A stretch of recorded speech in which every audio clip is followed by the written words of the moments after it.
Hey guys, and welcome to my channel. My name is Karen and welcome to our Irish family. So in today's video I want to do another episode of my 5-minute cleaning challenge. So last time I did my toaster and kettle, so I gave them a good clean out. And basically the purpose behind these 5-minute cleaning challenges is to tackle areas that you wouldn't necessarily complete on your daily routine, and it's just to show you that spending 5 minutes of time on a cleaning project will help you in the long run when you're doing your deep cleans and your zone cleaning. You know, so cleaning my toaster and my kettle saved me so much time when I am doing a deep clean of my kitchen, because I don't need to give it a deep clean. I just kind of need to wipe the outside and that's it. So today's video I'm going to be doing my doors and my light switches. It's an area, if I'm being honest, that I never ever clean. I never clean the outside of my doors, the door handles, or the light switches. It's just something I don't think about. So I was brainstorming on what I could do for the next 5-minute challenge, and I decided on doors and light switches. So without further ado, let's jump into today's video.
So that's it guys, that is today's video. It actually took me about 7 minutes to actually complete that task and to do the doors and the lights.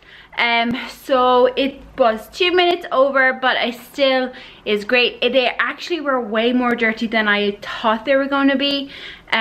So I'm glad I took the time, that 7 minutes out of my day to clean them, because I know that I don't have to think about them for another little while. And that, as I said at the start, is the whole point of this 5-minute cleaning challenge. It's for you to do small tasks in 5 minutes, and you know, you don't have to think about it then for another while. 5 minutes out of your day really isn't much. So I challenge you to do a 5-minute cleaning challenge, and let me know below in the comments what you're going to be working on in that 5 minutes. And that's it guys, that is today's video. I hope you've enjoyed it. Please do give it a thumbs up. Like I always say, giving it a thumbs up really does help out my channel, and it enables other people to find my videos, and just helps me all around. So please give it a thumbs up. As I said, leave a comment below what you're going to be working on, or what is the area that you find that you're currently always pushing to the bottom of the list. Deep fat bar, dusting, hoovering, doing your windows. What is it? Let me know in the comments what you don't like to do. And that's it. I will talk to you in my next one. Bye.